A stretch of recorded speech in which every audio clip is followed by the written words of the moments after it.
Okay, ठीक है। तो हम बात कर रहे थे पांडास लाइब्रेरीज़ की, कि पांडा लाइब्रेरी हम कैसे यूज करने वाले हैं। तो सबसे पहले मैंने एक फ़ाइल बनाई यहाँ पे प्लस करके, और इसका नाम दिया मैंने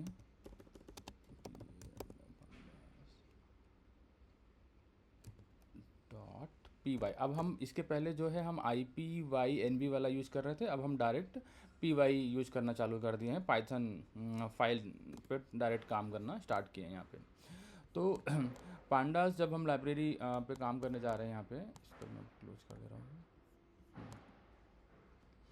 तो अभी क्या हो रहा था ना कि इसके पहले हम लोग जब वेरिएबल पढ़ रहे थे, क्लास बनाना सीख रहे थे, तो हम अपने ही लिखे हुए कोड को यूज कर रहे थे, किसी और का कोड रीयूज नहीं कर रहे थे। लेकिन जब हम पांडास लाइब्रेरी की बात कर रहे हैं तो क्या है इसका मतलब? इसका मतलब सिंपल ये है कि पांडास नाम की एक ऑलरेडी लाइब्रेरी है, set of code, set of functionality already लिखी हुई है, जिसका हम सिर्फ यूज करने वाले हैं।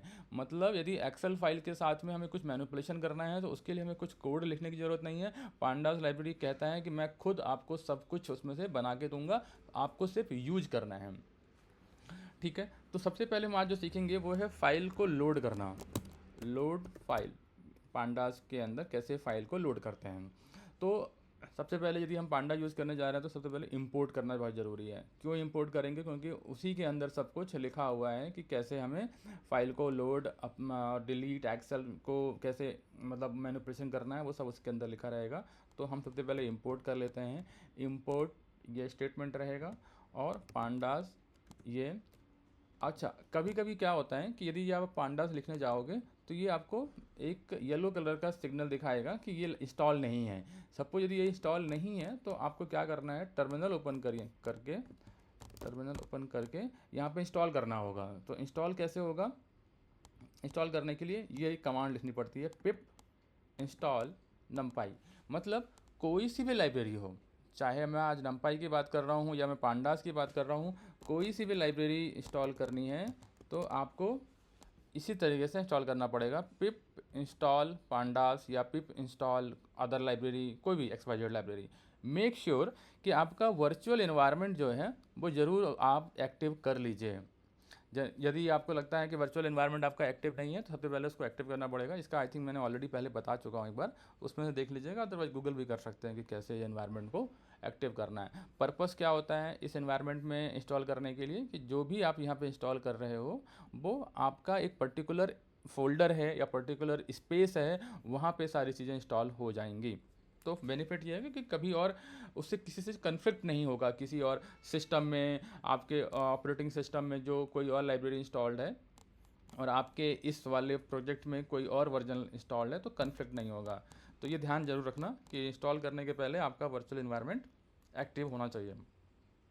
एक्टिव कैसे होता है पता चलता है, शुरू में VENV या जो भी आपने नाम दिया होगा वो लिखा रहता है। ये देखो कि यहाँ पे लेफ्ट हैंड साइड में ये फोल्डर बना रहता है यहाँ पे, और इसके अंदर लाइब्रेरी सारी इंस्टॉल रहेंगी। ठीक है, तो अभी चूँकि मेरे में इंस्टॉल्ड है इसलिए मुझे एरर नहीं दे रहा है, बट मान लीजिए आपके में इंस्टॉल नहीं है तो ऐसे कर सकते हैं, पिप इंस्टॉल पांडास। मैं इसको रन करके दिखाता हूँ, इंटर प्रेस कर रहा हूँ, इंटर प्रेस किया तो मुझे बोल दिया है कि रिक्वायरमेंट ऑलरेडी सेटिस्फाइड, मतलब ऑलरेडी ये पहले से इंस्टॉल्ड है। ठीक है, मैं इसको क्लियर कर लेता हूँ अभी फ़िलहाल के लिए मेरा लॉग। आते हैं यहाँ पे, तो इम्पोर्ट पांडास जो है ऐसे लिखना है सिंपल। अब अभी मैं दो तरीके से दिखाऊंगा, एक एज करके भी दिखाते हैं, एक विदाउट एज। इंटर किया मैंने। अब सपोज मेरे पास एक एक्सेल फाइल है, मैं कोई एक्सेल फाइल ले लेता हूँ। एक्सेल फाइल मेरे पास देखता हूँ कहाँ पे है,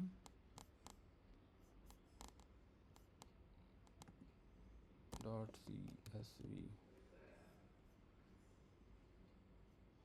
मैंने इस फाइल को उठा लिया और यहाँ पे रख लेता हूँ।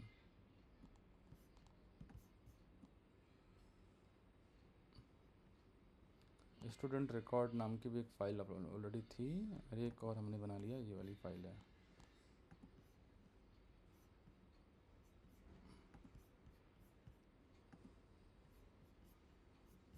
कोई ठीक सी एक्सेल फाइल ले लेता हूँ, CSV स्टूडेंट मास्टर, हाँ ये ठीक है, टेस्ट टू CSV।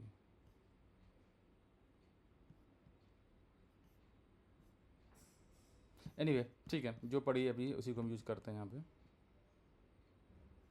या स्टूडेंट रिकॉर्ड CSV भी हम इसको यूज़ कर लेते हैं। ठीक है, मैं इसको राइट क्लिक करके इसका रीनेम कॉपी कर ले रहा हूँ, फाइल का नाम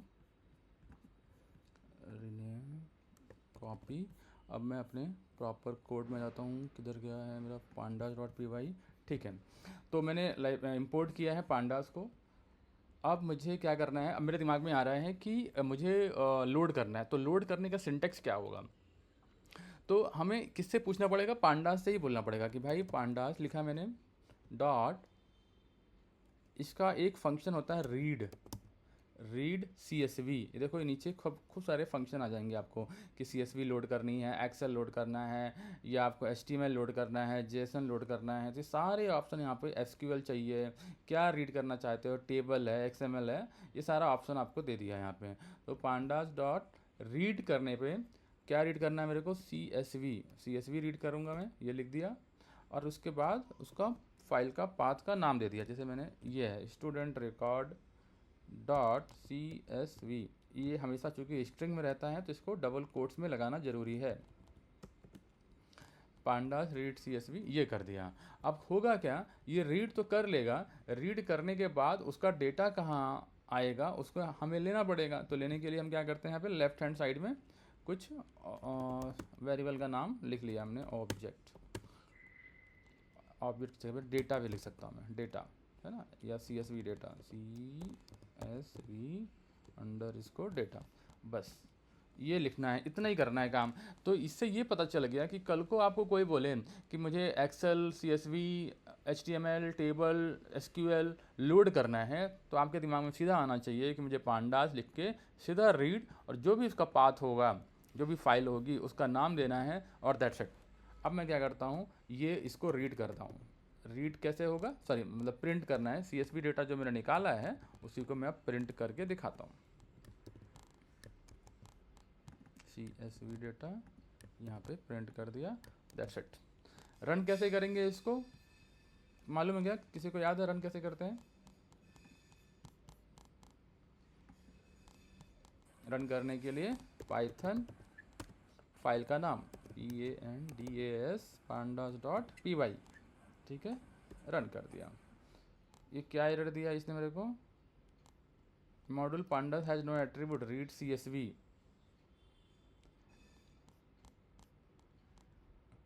क्या है इसका मतलब, इसका मतलब ये है, अब मैं इसको एज PD कर रहा हूँ, अब मैं इसको एज अ PD लगा दिया यहाँ पे। अब रन करके देखते हैं इसको, अभी भी वो पांडास, अच्छा फाइल सेव नहीं हुई है, फाइल सेव कर दे रहा हूँ, सॉरी फाइल, ये ध्यान देना कि मेरे साथ सेव होनी ज़रूरी है। यदि जैसे यदि यहाँ पे ये वाइट आ रहा है अभी तो मतलब फाइल सेव नहीं है। फाइल सेव करने के लिए आप Ctrl+S विंडो से प्रेस कर सकते हैं तो वो सेव हो जाएगी। मैंने इसको क्लियर कर दिया, वापस रन कर रहा हूँ पाइथन pandas.py।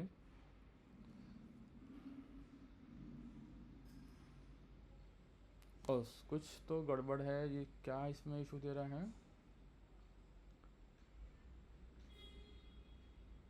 और ये रीड CSV है नहीं बोल रहा है, जबकि ऐसा है नहीं, रीड CSV तो होता है। कोई बता पाएगा क्या गड़बड़ी हो रही इसमें।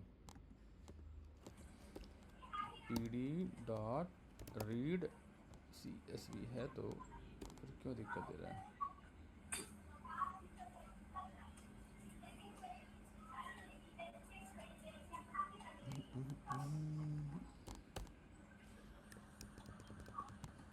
अब मैं एक काम करता हूँ, ये वाला सेम चीज़, model panda has no attribute read CSV, consider rename pandas.py if it is the same name as a library.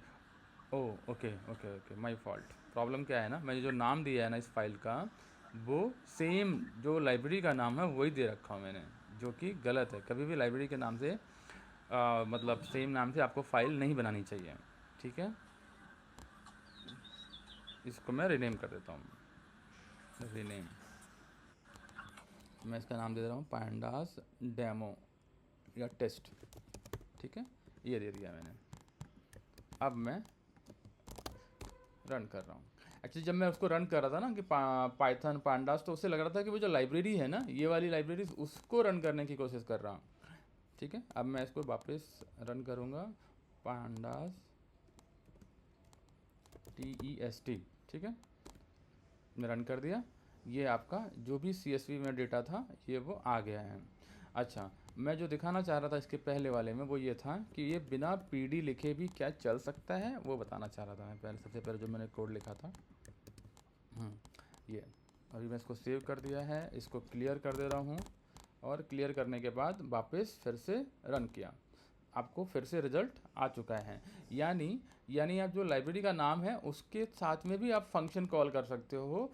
H लिखने की उतनी ज़रूरत होती नहीं है, लेकिन चूंकि ये शॉर्टकट भी होता है, इजी भी रहता है उसको याद करने में, और इंडस्ट्री प्रैक्टिस में यही, मतलब इंडस्ट्री में यही लिखा भी जा रहा है, इसलिए हम इसको कैरी कर रहे हैं, ठीक है। तो आज के डेट पे मतलब अभी जो हमने पढ़ा उसमें कुछ नहीं है, सिंपल है। यदि कोई फाइल का डेटा रीड करना है CSV का या एक्सेल का, तो उसका एक ही लाइन है, पांडा लाइब्रेरी का जो नाम है वो, और रीड CSV कर दीजिए, वो आपका डेटा रीड हो जाएगा। इसमें इतना ही होता है बेसिकली, ठीक है। अब आते हैं नेक्स्ट में। नेक्स्ट क्या है, थोड़ा सा एक स्टेप आगे बढ़ते हैं।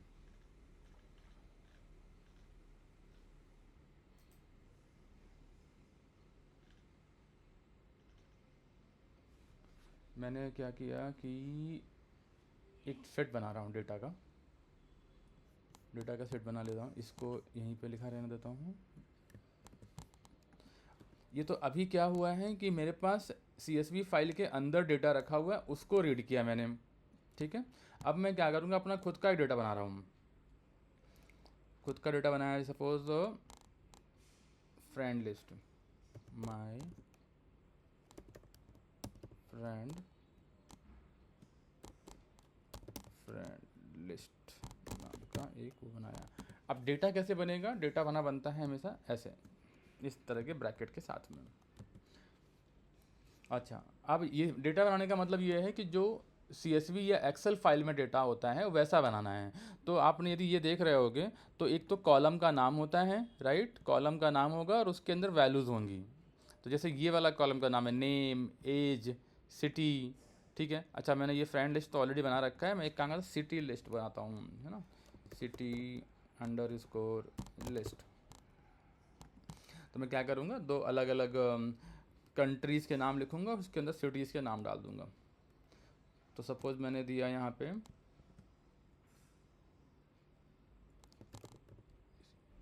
कंट्री, TRY, कंट्री दे दिया हूँ। तो ये कंट्री क्या हो गया, बेसिकली कॉलम नेम। जैसे यहाँ पे नेम था वैसे उसी तरीके से कंट्री क्या हो गया, यहाँ पे कंट्री क्या हो गया, कॉलम नेम हो गया। अच्छा, अब इस कॉलम में कितनी वैल्यू चाहिए, जैसे मैंने आकाश, अमन, साक्षी यहाँ पे दिया हुआ है 3 नाम, उसी तरीके से मेरे को यहाँ पे भी यदि नाम देना है तो कैसे दूंगा, कॉलन लगा के अरे में, कॉलन लगा के अरे में देना पड़ेगा, ये ध्यान देना, क्योंकि ये लिस्ट है, मतलब मल्टीपल डेटा आपको देना है, तो मल्टीपल डेटा के लिए आपको अरे यूज करना पड़ेगा। तो जैसे मैंने कंट्री का नाम दे दिया यहाँ पे इंडिया, एक और नाम दे दिया मैंने चाइना, एक और नाम दे दिया मैंने USA। ये हो गया एक कॉलम आपने बना दिया, मतलब ये वाला कॉलम, ये इस तरह वाला कॉलम बना दिया है। अब मुझे यदि एक और कॉलम बनाना है तो मैं इसको यहाँ पे इंटर कर सकते हो आप, ऐसे करके इसको कॉमा लगाना पड़ेगा। अब सपोज मैंने दे दिया यहाँ पे पॉपुलेशन,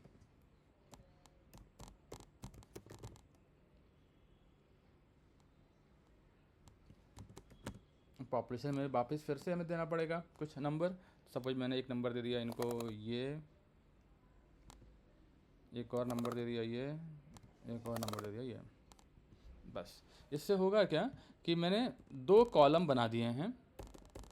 कॉलम का नाम एक है कंट्री, दूसरे का नाम है पॉपुलेशन, और कंट्री के अंदर मैंने 3 वैल्यू डाली है, इंडिया, चाइना, USA, और उसकी पॉपुलेशन डाल रखी है, उसकी वैल्यू डाल रखी है यहाँ पे। अब मैं क्या करता हूँ, पांडास को बोलता हूँ कि भाई इसको तुम क्या करो, अब डेटा फ्रेम बना दो इसका। डेटा फ्रेम बनाने का मतलब क्या है, अभी दिखाता हूँ। मैंने इसको दिया, मांग चलो माय डेटा फ्रेम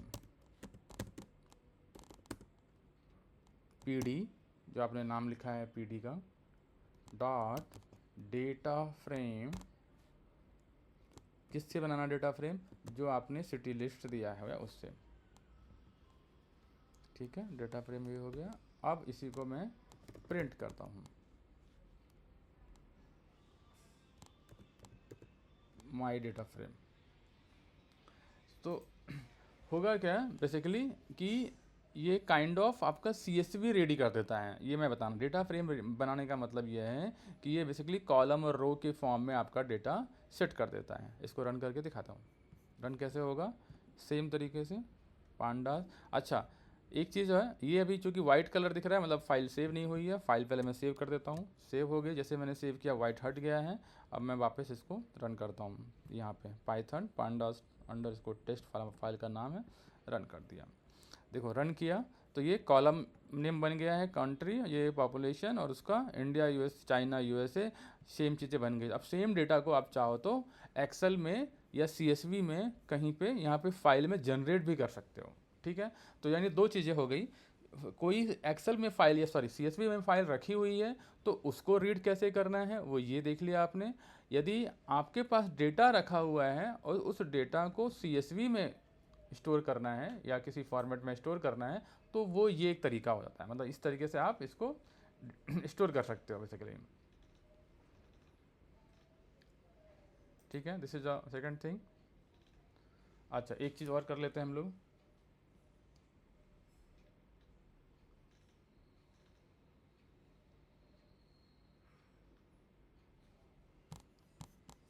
इसको पहले मैं क्लियर कर देता हूँ।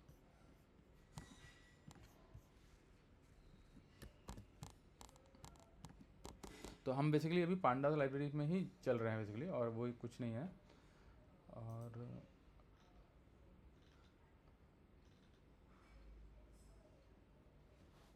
एक छोटे छोटे मैंने बोला है एक प्रिंट करता हूँ मैं। प्रिंट क्या प्रिंट करने की कोशिश कर रहे हैं कि जितनी भी हमने अभी बनाई है, एक एक्सेल फाइल हमने यहाँ पे बनी थी स्टूडेंट रिकॉर्ड वाली, उससे से कुछ कुछ कैलकुलेशन करने की कोशिश करते हैं हम लोग। मतलब जैसे मैंने कहा PD डॉट ऑप्शन, मतलब मेरे को मैक्सिमम रो निकालने हैं। मुझे क्या निकालने हैं कि मेरे उस एक्सेल या CSV फाइल में मैक्सिमम रो कितनी है। तो PD डॉट ऑप्शन डिस्प्ले और डिस्प्ले डॉट मैक्सिमम, कॉलम भी हो सकता है, मैक्सिमम रो भी हो सकता है। मतलब ये आप ये देखना चाह रहे हैं कितनी सारे इसके अंदर कॉलम की विड्थ मिल जाएगी, डायरेक्ट ये डायरेक्टरी को जितने आइटम मिल जाएंगे उसका इन्फो मिल जाएगा, सीक्वेंस आइटम मिल जाएगा। फिलहाल के लिए जो हम निकालने जा रहे हैं वो मैक्सिमम रो निकालने जा रहे हैं, मैक्स रो।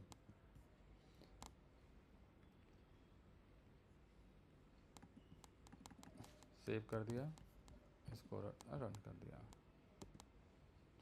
60, ये क्या बोलना चाह रहा है कि कितना मैक्सिमम रो यहाँ पे ये डिस्प्ले कर सकता है हम।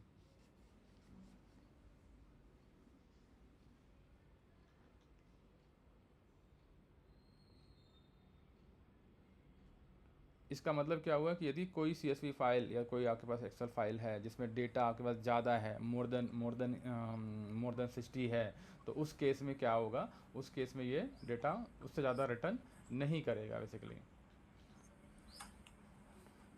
इसको क्लियर कर देता हूँ। हाँ, कुछ पूछ रहे हो क्या क्वेश्चन? कि सर मेरा एक क्वेश्चन था। हाँ, जैसे हमने कोई डेटा बनाया और फिर उसको हमने एक्सेल फाइल में CSV डाल के सेव कर उसको दिया। सेव किया, तो वो जो डेटा है वो पार्टिकुलर जो एक्सेल सीट होती है हाँ उस हाँ, पे दिखेगा, या फिर वो डेटा यही मतलब पाइथन के ही नहीं, पेज पे मतलब। एक्सेल में, एक्सेल अभी तो क्या हुआ है कि सिर्फ अपने बनाया है, अभी इसको हम सेव नहीं किए थे, लेकिन वो फाइल जनरेट हो जाती है। जैसे यहाँ पे आप देख रहे हो ना, ये वाली, एक ये वाली एक्सेल है, ये वाली एक्सेल है, इस तरीके से वो जनरेट कर देगा, मतलब वहाँ पे भी दिख जाएगा। Okay sir. हाँ बिल्कुल बिल्कुल पॉसिबल है वो।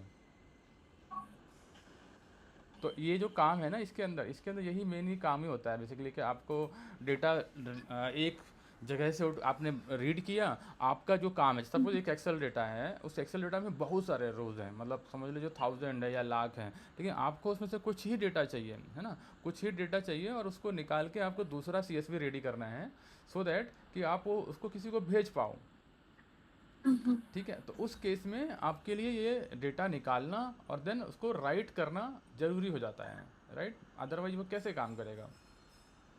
यस। है ना। तो ये चीज़ें रहेंगी, वो आप रीड कर सकते हो, मतलब राइट कर सकते हो। मैंने ये वाला एक बार फाइल क्रिएट करना उसमें बताया था, बट अभी बोलो यहाँ पे एक बार दिखा देता हूँ मैं एक बार कैसे कैसे करते हैं। Just a minute. ओके।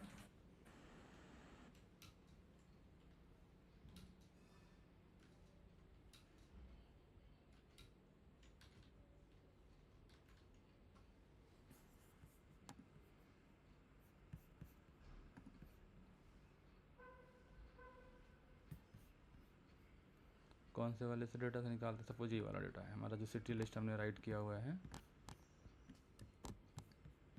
इसी को हमें राइट करना है। ये वाला छोड़ देते हैं, है ना। Just a minute.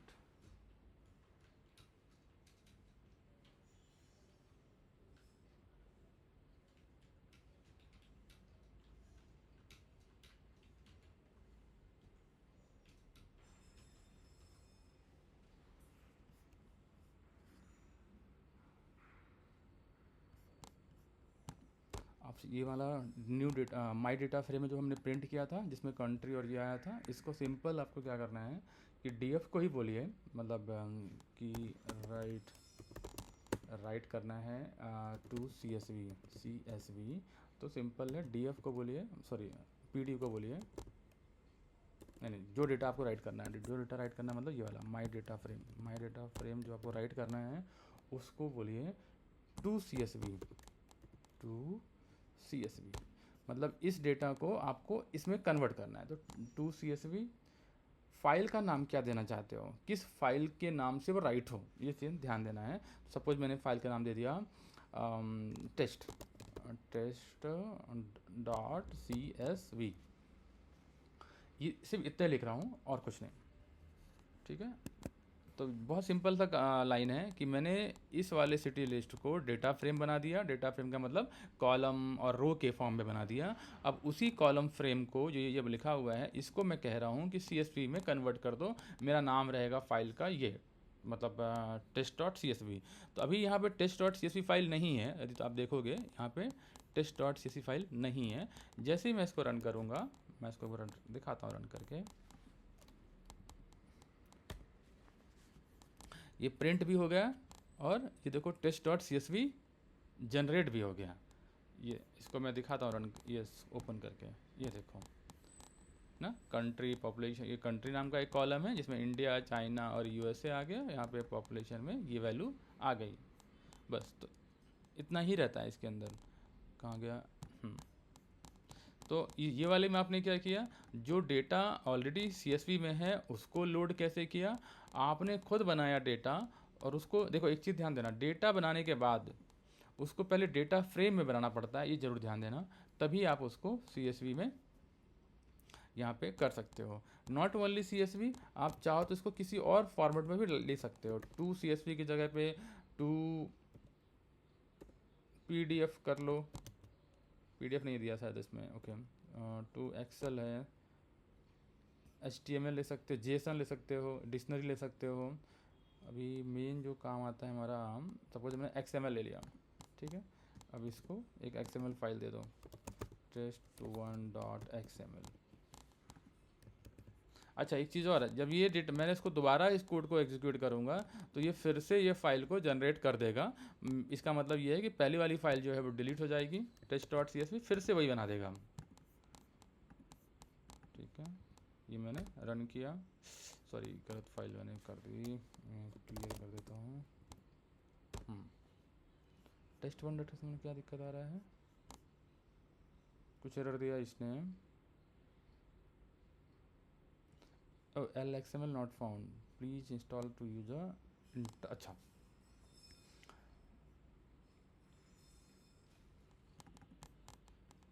एक देखो खुद ही एरर दे रहा है, मतलब ये basically please install LXML not found. इसको ये XML में करने के लिए ये कह रहा है कि मेरे पास लाइब्रेरी अवेलेबल नहीं है, वो पहले इंस्टॉल कर दो।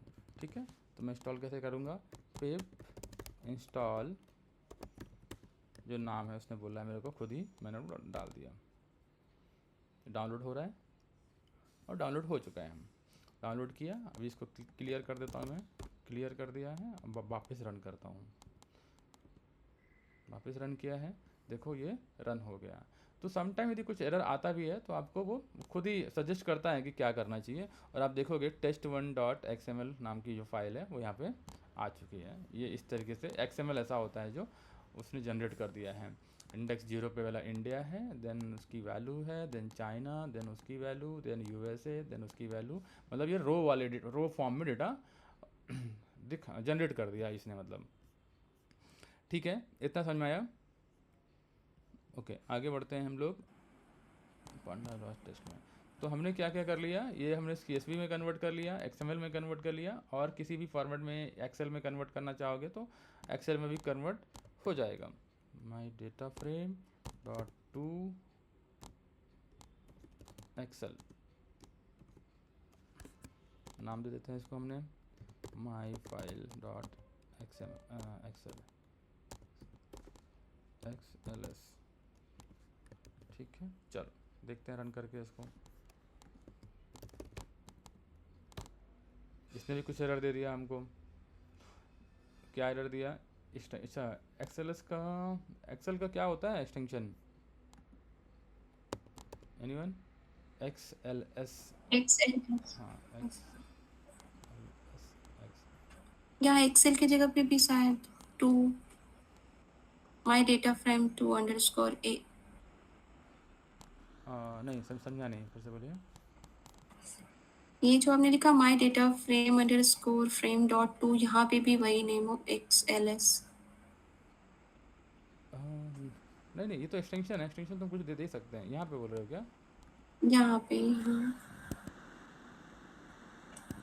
नहीं, मेरे ख्याल से उसको ले लेगा वो। देखो क्लियर करता हूँ इसको मैं।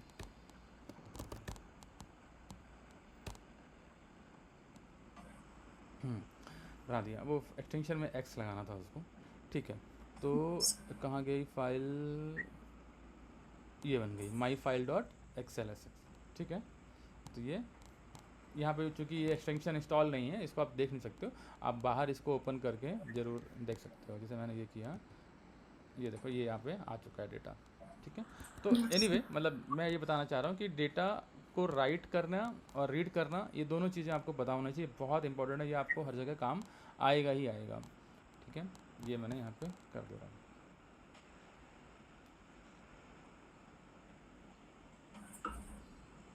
ओके, और क्या हो सकता है इसके अंदर? आप पांडाज में तो हेड एंड टेल भी होता है ना हाँ, सर? हेड एंड टेल, हाँ हाँ हाँ।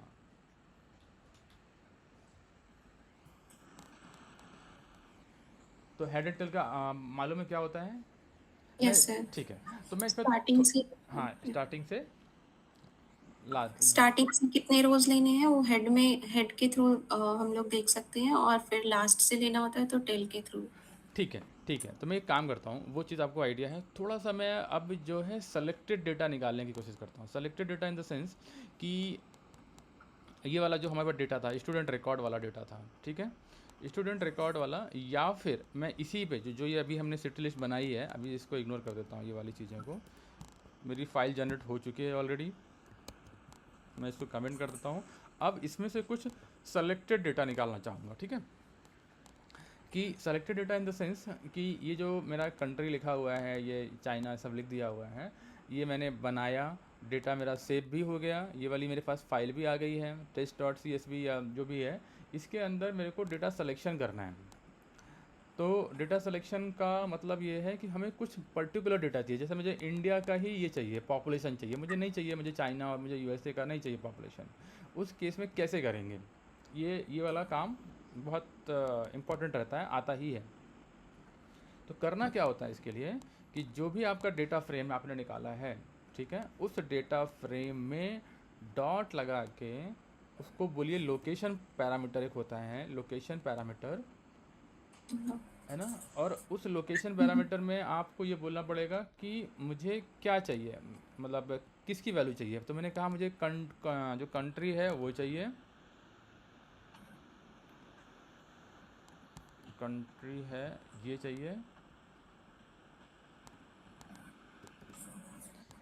ठीक है, मतलब ये मैं कॉलम की बात कर रहा हूँ, ये लोकेशन के बाद जो वैल्यू आती है वो कॉलम की वैल्यू आती है, ध्यान देना बस, हो गया है ना। जो भी आपका डेटा फ्रेम बना, जब आप LOC लिखते हो यहाँ पे, उसके बाद आपको कॉलम का नाम देना पड़ता है। तो कॉलम का नाम हमारा कंट्री है और पॉपुलेशन है।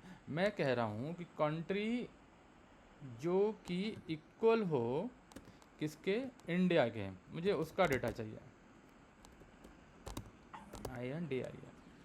तो बेसिकली हम यहाँ क्या कर रहे हैं, हम सिलेक्शन ही तो कर रहे हैं कि ये मुझे सिर्फ और सिर्फ इंडिया का डेटा चाहिए, मुझे चाइना और USA का नहीं चाहिए। तो उस वो कैसे निकलेगा, वो ऐसे निकलेगा कि LOC दीजिए, कौन सा कॉलम नेम में क्या आपको डेटा चाहिए, वो मतलब किसका डेटा चाहिए। तो मैंने कहा यदि इक्वल हो इंडिया के तो उसका मुझे डेटा दो, ठीक है। चलो मैं इसको रन करके दिखाता हूँ एक बार। सेव कर दे रहा हूँ फाइल को, सेव किया है, क्लियर करूँगा लॉग को और वापस रन करा मैंने। फिर कुछ एरर दिया इसने, की एरर कंट्री COUNTRY की एरर, कुछ मिस्टेक है क्या।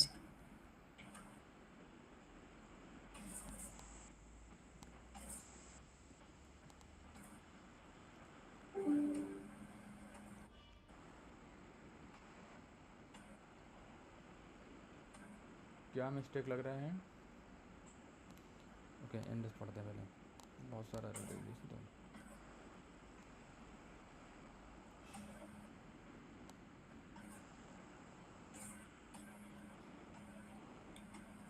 एक बार एक्सेस सिटी लिस्ट,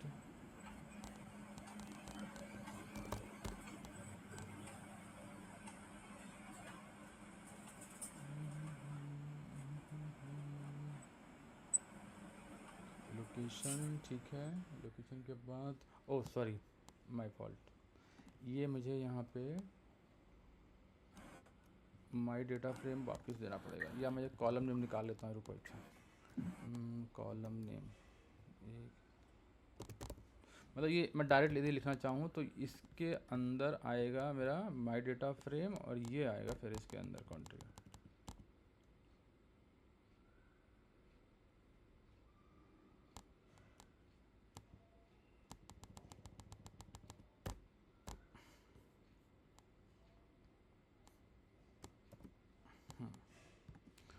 मैं इसका थोड़ा सा अभी बताता हूँ कि क्या है। तो हमें ये यहाँ पे ये जो निकाला है मैंने, ये निकाल रहा हूँ मैं कि डेटा फ्रेम से कंट्री का जो नाम है वो निकाल रहा हूँ और उससे फिर मैं कंपेयर कराने की कोशिश कर रहा हूँ। अब इसको एक बार रन करता हूँ फिर दिखाता हूँ। हाँ रन किया तो इसने मुझे सिर्फ और सिर्फ इंडिया वाली जो रो है वो इसने मुझे निकाल के दे दी है यहाँ पे, ठीक है। तो बेसिकली ये वाला जो चीज़ है ये क्या करता है कि बोलता है मुझे जो एक्सेल फाइल है उसमें इटरेट करेगा, क्योंकि अभी तो मेरा एक ही केस है, इंडिया वाला केस है। बट ऐसा भी हो सकता है कि कल को मैं नंबर पे बात करूँ, नंबर पे अभी तो चूँकि नंबर है मतलब स्ट्रिंग है, बट हो सकता है कि मैं पॉपुलेशन की बात करूँ कि तो मैंने कहा यहाँ पे लिख दिया पॉपुलेशन। अब मैं यहाँ पे कंडीशन लगा दे रहा हूँ यहाँ पे कि नंबर जिसका पॉपुलेशन जिसका ज़्यादा हो, पॉपुलेशन किससे ज़्यादा हो 1 2 3 4 5 से, मान लो मैंने ऐसे लिखना है। तो ये एक तरीका हो जाएगा कि किसी का भी जिस रो में, ये हर रो को इटरेट करेगा और उसमें देखेगा कि जिसका नंबर जो है पॉपुलेशन जो है वो 1 2 3 4 5 से ज़्यादा हो उसका रिजल्ट प्रिंट करेगा। मैं इसको क्लियर करके एक बार रन करके दिखाता हूँ। तो देखो क्योंकि 1 2 3 4 तो किसका था, इंडिया का, कहाँ गया, इंडिया का था। बाकी इससे ज़्यादा क्या मैंने बोला हुआ है, तो ज़्यादा तो चाइना और USA का ही है, इसलिए उसने मुझे ये दो रो निकाल के दे दिया है, चाइना और USA का। तो बेसिकली हम यहाँ पे क्या कर रहे हैं, फ़िल्टर लगा रहे हैं। ये वाला जो काम है इसको हम थोड़ा सा इजी बनाने के लिए मतलब बाहर लिख सकते हैं। ये इतना, ये वाला जो डेटा है तो या इसी में भी लिख सकते हो, तो कोई फ़र्क नहीं पड़ता है। तो एक तरीका तो ये हो गया कि आपको डेटा सेलेक्टेड डेटा चाहिए। दूसरा तरीका ये हो सकता है कि आपको डेटा कुछ पर्टिकुलर लोकेशन से ही चाहिए। जैसे मैंने लिखा कि प्रिंट करना चाहता हूँ, print my data frame dot ILOC, ठीक है, IL print the value to stream और by default step string inserted between value default और स्पेस। एनीवे अभी हमें यहाँ पे क्या वैल्यू चाहिए, जैसे मैंने कहा आई लोकेशन दिया मैंने, तो कहाँ से लेके कहाँ तक की वैल्यू चाहिए, रो नंबर की बात करता है, ठीक है। तो मैंने कहा अभी कॉमा लगाया मैंने, सॉरी ब्रैकेट लगाया और दे दिया मैंने जीरो कॉलन, मतलब मैं स्टार्ट करूँगा जीरो से और कॉलन लगा के कहाँ तक चाहिए, टू तक चाहिए मान लो मेरे को, ठीक है। मैं इस वाली लाइन को कमेंट कर दे रहा हूँ। तो अब इसको रन करके क्लियर कर दिया, रन करा तो इसने मुझे बता दिया, मतलब एक एक्सेल सीट है आपके पास, उसमें आपको पर्टिकुलर रो नंबर से कहाँ तक का डेटा चाहिए वो आपको चाहिए, तो आप इस तरीके से दे सकते हो। हाँ, कि स्टार्टिंग इंडेक्स आपका जीरो रहेगा और एंड इंडेक्स टू रहेगा, या फिर आप बोलते हैं मुझे वन से चाहिए वन तक, मतलब एक ही चाहिए मेरे को, वन वाला ही चाहिए, तब भी आप ऐसे दे सकते हो। रन किया वापस क्लीन करके, तो आपको उसने अच्छा इशू दे दिया उसने, बोला ऐसा इंडेक्स, मतलब आपको एक इनिशियल स्टेज और एंड स्टेज देना पड़ेगा। मैंने टू दे दिया उसको, उसमें उसको कुछ मिला नहीं था। चाइना स्टार्ट किया इसने, इस वाले सेकंड वाला, मतलब ये वन मतलब इंडेक्सिंग भी चलता है, जीरो वन टू से चलता है, उसने यहाँ पे इसको ऐसा दे दिया है। Sir I lock, I for sir, ये लोकेशन दिया है यहाँ पे, इंडेक्स फ्रेम है, मतलब ये नाम दिया है उसने उसको यहाँ पे। Okay sir. हाँ, सिर्फ उसको कि कैसे आपको वैल्यू निकालना है उसके लिए है। मतलब आपको बेसिकली वो देता है लोकेशन कि कहाँ से कहाँ तक का डेटा चाहिए, उसके लिए ये सिंटेक्स दिया हुआ है बेसिकली।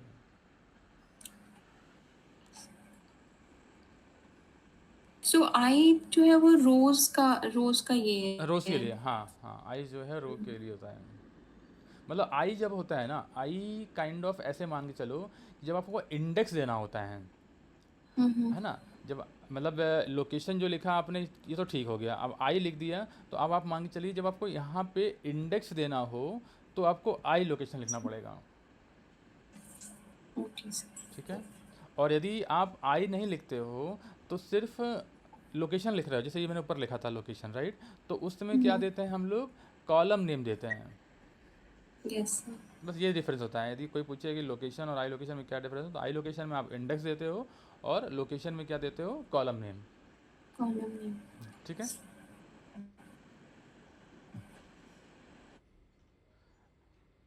अब आपको कोई बोलता है कि मेरे को फर्स्ट रो चाहिए, सिर्फ फर्स्ट रो, ठीक है, मुझे सिर्फ और आगे कुछ चाहिए ही नहीं, तो ये जो आपने ये लिमिट लगा रखी है कि यहाँ से लेके यहाँ तक के चाहिए, तो हटा दो, सिर्फ एक दे दो, जीरो बस।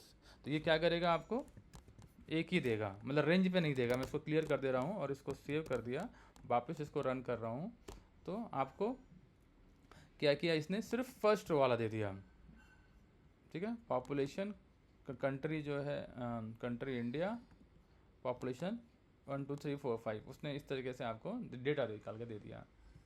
अब आपको शुरू की दो रो चाहिए तो जीरो से फिर आपको रेंज लगानी पड़ेगी इस तरीके से कि कहाँ से कहाँ तक का चाहिए, तो जीरो से टू चाहिए, है ना। तो ये एक तरीका हो गया इसका। तो अभी आपको कोई बोलेगा कि मुझे सिर्फ फर्स्ट रो चाहिए या मुझे थर्ड रो चाहिए, तो केवल आप एक वैल्यू दीजिए। कोई आपको कहता है कि नहीं मुझे यहाँ से लेके यहाँ तक की वैल्यू चाहिए, तो आपको उसको ये देना पड़ेगा, है ना, जीरो टू जो भी रेंज देनी हो। कोई आपको कहता है कि नहीं मुझे कुछ सेलेक्टेड डेटा चाहिए जिसका नंबर ये हो या जिसका कॉलम वैल्यू ये हो या जिसका एज ज़्यादा हो या जिसका एज कम हो, तो उस केस में आपको ये वाला चीज़ लगानी पड़ेगी, कंडीशन लगाना पड़ेगा यहाँ पे।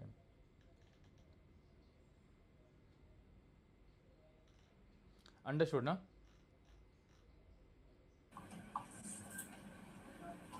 सर स्ट्रिंग और डेटा फ्रेम दो अलग चीज होती है ना। स्ट्रिंग में हम लोग वन डी मतलब एक रो में जितनी इंफॉर्मेशन होती है या एक रो में कोई भी वैल्यू डालने के लिए स्ट्रिंग का यूज करते हैं, और डेटा फ्रेम में मतलब रोज और कॉलम्स एक साथ यस लेके वो यस डेटा से यस यस, डेटा देते फ्रेम हैं। का मतलब यही है कि उसके अंदर, हाँ, मतलब डेटा जो है वो एक CSV फॉर्मेट में होगा, मतलब उसमें उसकी रो और कॉलम होंगे दोनों, ये आप मान के चलिए डेटा फ्रेम बना देता टू है डी वो। थ्री डी हाँ, हाँ। 2D, हाँ, सिंगल।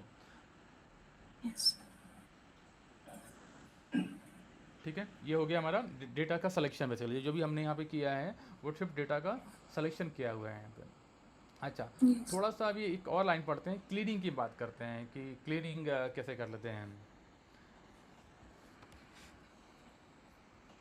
क्लीनिंग मतलब कि यहाँ पे क्या होगा, सपोज फॉर एग्जांपल अभी ऐसा भी होता है ना कि आपके पास एक्सेल में डेटा रखा हुआ है, ठीक है, उस एक्सेल के अंदर बहुत सारे डेटा में स्पेस लगा हुआ है, कुछ डबल कोट्स कहीं कहीं पे आ गए हैं, या कहीं कहीं पे कुछ अनवांटेड करेक्टर्स डले हुए हैं जो कि मुझे हटाना है, उसकी मुझे ज़रूरत नहीं है, या फिर कहीं पे ब्लैंक मतलब सेल में वैल्यू है ही नहीं, है ना। ऐसा भी हो सकता है ना कि आपने एक्सेल सीट है उसमें सारी वैल्यू भरी हुई है लेकिन कहीं कहीं पे वैल्यू है ही नहीं, मतलब मिसिंग वैल्यू है, राइट।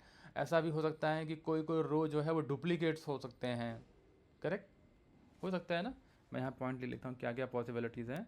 मतलब ऐसा हो सकता है कि मिसिंग वैल्यू हो सकती है आपके पास, दूसरा दूसरा हो सकता है कि डुप्लीकेट हो सकता है, तीसरा क्या हो सकता है आपके पास, मान के चलिए हाँ, जैसा अभी आपने खुद बताया था कि स्ट्रिप किया, उसने स्ट्रिप किया वाला, राइट, मतलब आगे पीछे कुछ अच्छा। स्पेस लगा हुआ है तो वो हटाना है ना, तो इसको आप मैं स्ट्रिप वाली बात, ये हो सकता है इसको यूज। तो ये तीन चीज़ें जो हैं ये वाली भी करने के लिए हम लोग यूज कर लेते हैं। फॉर एग्ज़ाम्पल यदि किसी में वैल्यू नहीं है तो वो भरना है, या किसी का डेटा टाइप कोई स्ट्रिंग लिखी, जैसे एज है ना, जैसे किसी का एज लिखा हुआ है जो कि डबल कोट्स में लिखा हुआ है, मतलब ऐसे लिखा हुआ है एज 23 लिखा हुआ है, मैं चाह रहा हूँ कि नहीं यार मेरे को ये एज स्ट्रिंग में क्यों चाहिए, मुझे ये एज ऐसे चाहिए 23, क्योंकि वो एज जो है वो नंबर हो सकता है, तो इसको भी कुछ करना हो, तो ये सारे काम को हम क्या बोलते हैं, क्लीनिंग बोलते हैं, डेटा क्लीनिंग बोलते हैं बेसिकली यहाँ पे, ठीक है। तो डेटा क्लीनिंग यदि हमें करना है, थोड़ा सा हम इसकी प्रैक्टिस कर लेते हैं।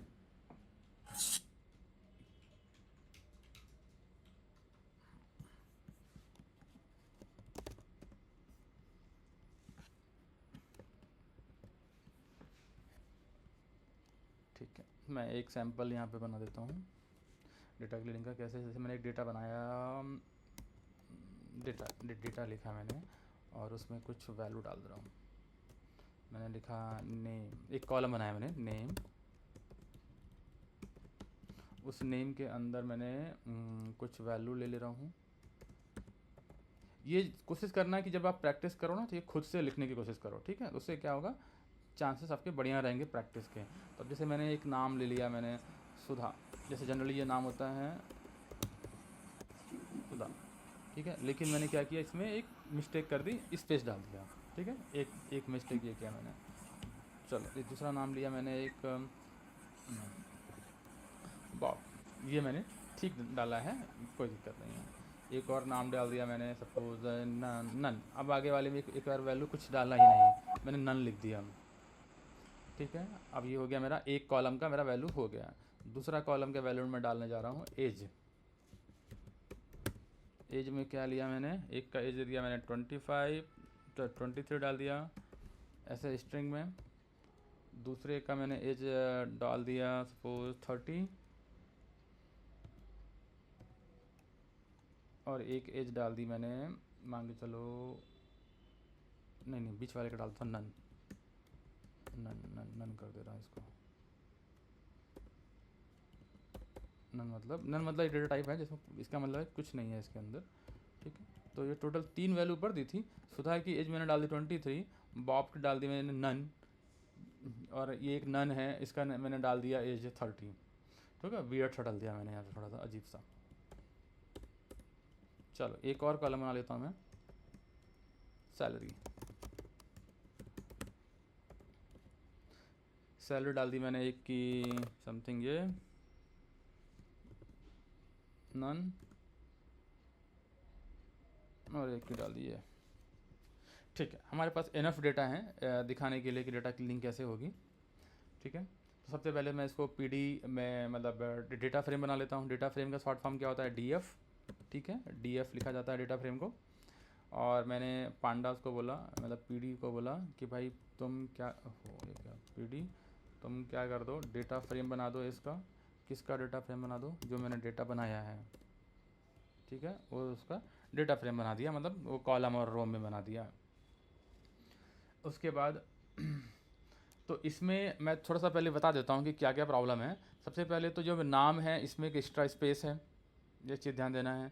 दूसरा, इसमें एक नाम में मिसिंग वैल्यू है नन, मतलब जबकि पॉसिबल नहीं है, राइट। यदि आप किसी का नाम है, लिस्ट बना रहे हो, तो नन तो नहीं होना चाहिए बेसिकली, ठीक है। और किसी की एज भी ऐसा नहीं हो सकता कि उसकी एज हो ही ना, या कोई एम्प्लॉय काम कर रहा हो तो उसकी सैलरी ही ना हो, ठीक है।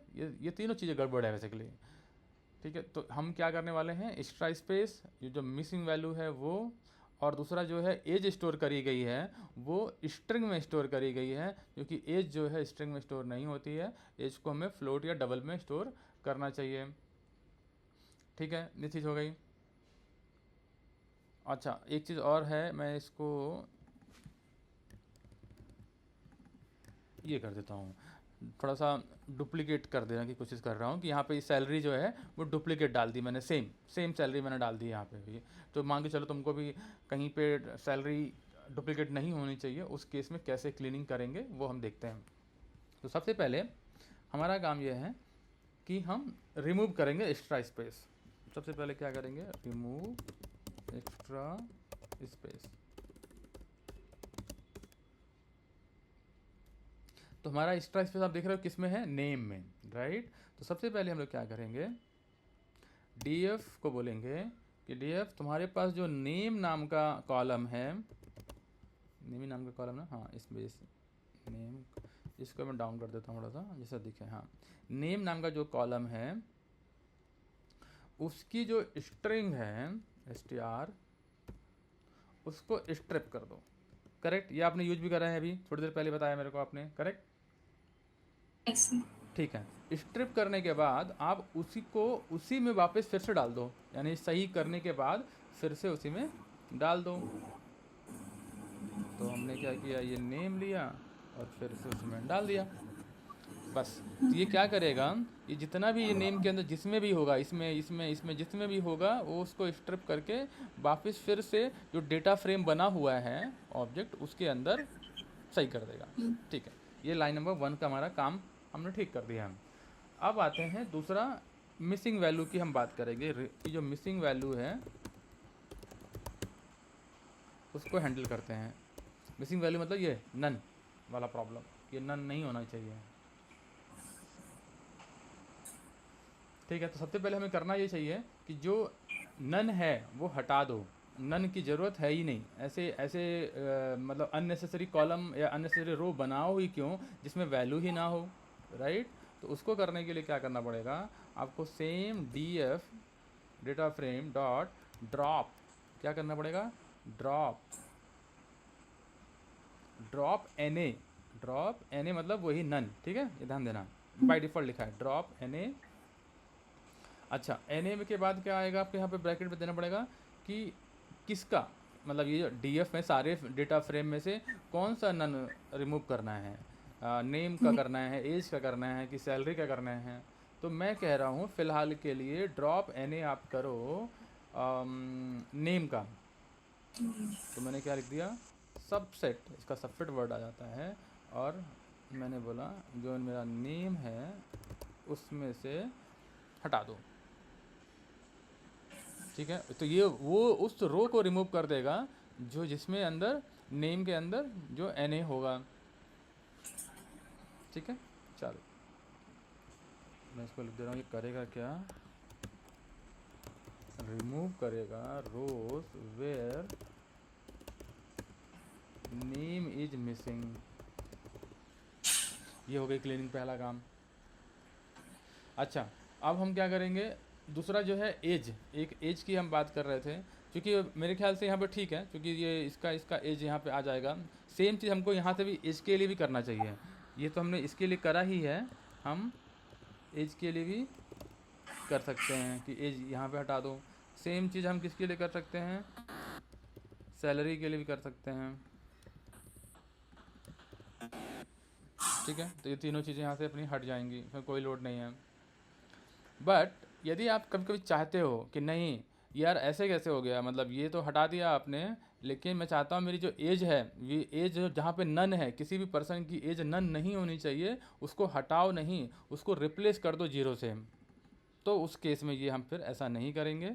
उस केस में हम लोग क्या करेंगे, यदि कहीं पे नन लिखा हुआ है उसको रिप्लेस कर देता है किसी और वैल्यू से, तो उसके लिए लिखोगे आप डी एफ। अच्छा, मैंने ये वाली चीज़ को ठीक करा नहीं, अभी इसको डी एफ करना पड़ेगा। मतलब जो हमने ये सबसेट करेक्ट करने के बाद वापस हमने डी एफ को अपडेट कर दिया है। ठीक है। अपडेट का मतलब ये है कि जो डेटा फ्रेम में पहले वो था एन था, अभी हमने कहा है कि सिर्फ नाम वाला जो है, नाम वाले में से जिसमें नन हो उसको रिमूव कर दो, बस हो गया। अब इस और रिमूव करने के बाद उसको अपडेट कर दो जो हमारा डेटा फ्रेम है। अब नीचे वाली लाइन में हम लोग कुछ और करने वाले हैं, वो ये करने वाले हैं कि जो हमारा डेटा फ्रेम जो है उसके अंदर जो एज नाम का कॉलम है, उस एज नाम के कॉलम में हम ये कह रहे हैं कि, वापस फिर से लिख लेता हूँ मैं, कि भाई फिल कर दो। क्या कर दो? फिल। क्या फिल कर दो? एन को फिल कर दो, मतलब जहाँ एन लिखा हुआ है उसको फिल कर दो। किससे फिल कर दो? जीरो से। किससे फिल कर दो? जीरो से। तो कैसे लिखोगे जीरो? ऐसे, बस। तो जिस भी एन को आपको फिल करना है, जिस वैल्यू से फिल करना है, सपोज मान लो आप आधार कार्ड बनवाने गए, ठीक है, अब आप गलती से कहीं कंप्यूटर में एंट्री हो गई किसी पर्सन की एन, तो आप ये मान के चलो कि आधार कार्ड बनवाने आया है तो उसकी एज जो है, या वोटर लिस्ट में नाम लिखवाने आया है तो उसकी एज जो है 18 साल होनी ही चाहिए। तो बाय डिफ़ॉल्ट आप उसकी एज 18 लिख दो। ठीक है, ये एक हो गया हमारा। यहाँ पे क्या है? रिप्लेस एज विथ जी 18, क्योंकि ये कंपलसरी है। कोई भी पर्सन की यदि एंट्री हुई है डेटाबेस में, वोटर आईडी बनवाने आया है, तो उसकी एज जीरो तो होगी नहीं, या 1-2 साल तो होगी नहीं, 18 साल मिनिमम होनी ही चाहिए। तो इसलिए हमने क्या किया कि जो एज नाम का था उसमें हमने 18 फिल कर दिया। हमें मालूम है कि ये तो आया होगा तो 18 साल का तो होगा ही होगा। ठीक है, दूसरा क्या है, हम बात करते हैं नहीं, अभी सैलरी वाला हम जाने देते हैं। फ़िलहाल के लिए दो ही इंपॉर्टेंट चीज़ रखते हैं। यदि किसी की मिसिंग वैल्यू है और उसमें रिप्लेस करनी है तो ये कैसे करेंगे। तीसरा जो है वो है डेटा टाइप की बात करते हैं। यदि किसी का एज है जो स्ट्रिंग है, हम स्ट्रिंग नहीं चाहते हैं, हम चाहते हैं कि वो क्या होना चाहिए, टाइप उसका इंट हो जाए। तो क्या करेंगे, डी एफ एज, वापस फिर से आप डी एफ कर दो as.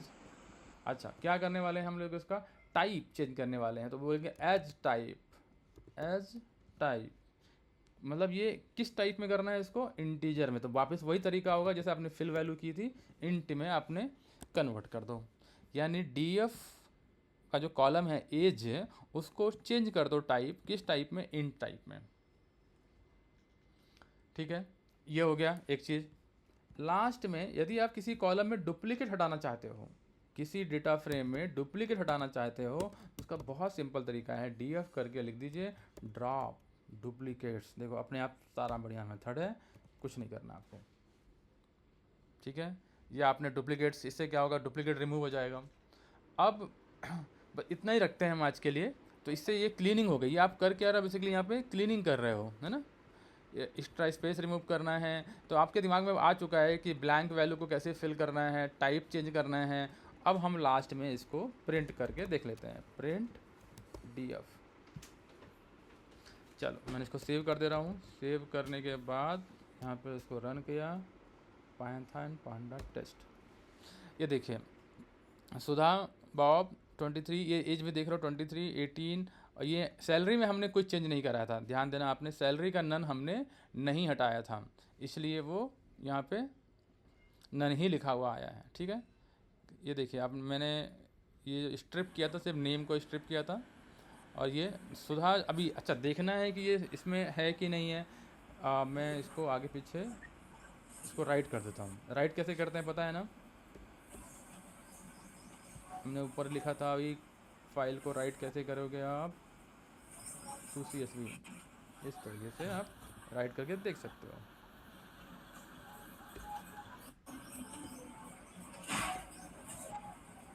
D F to C S V clean data, clean under इसको data dot C S V. ठीक है, मैं इसको वापस रन कर देता हूँ। डन कर दिया। अब इसको देख लेते हैं, क्लीन डॉट CSV कहाँ बनी हुई है, ये। तो देखो सुधा में जो है पहले स्पेस था वो नहीं है अभी यहाँ पे, ठीक है, चला गया है। नन भी चला गया, हमारा जो नेम एज है इसमें नन भी गायब हो चुका है। तो बेसिकली हमने डेटा की क्लीनिंग है। तो यही एक this is a part of data science basically, कि आप डेटा को कैसे आगे बढ़ाओगे। इसको आप डायरेक्ट प्रोसेस ना करा के पहले इसके डेटा की क्लीनिंग करते हो, उसके बाद स्टेप बाय स्टेप आगे बढ़ते हो। तो जो भी आपका सिलेबस है उस सिलेबस में यही सब चीज़ें इंक्लूडेड हैं, यस। ठीक है। ठीक है, मैं एक बार अपना जो सिलेबस मुझे भेज भी देना, तो थोड़ा सा हम उसको ठीक है। उसी से रिलेवेंट कर लेंगे, इजी रहेगा समझने में। या ओके ठीक है, सर। आज के लिए इतना रखते हैं, बाकी कनेक्ट करते हैं next time. Okay sir. Thank you.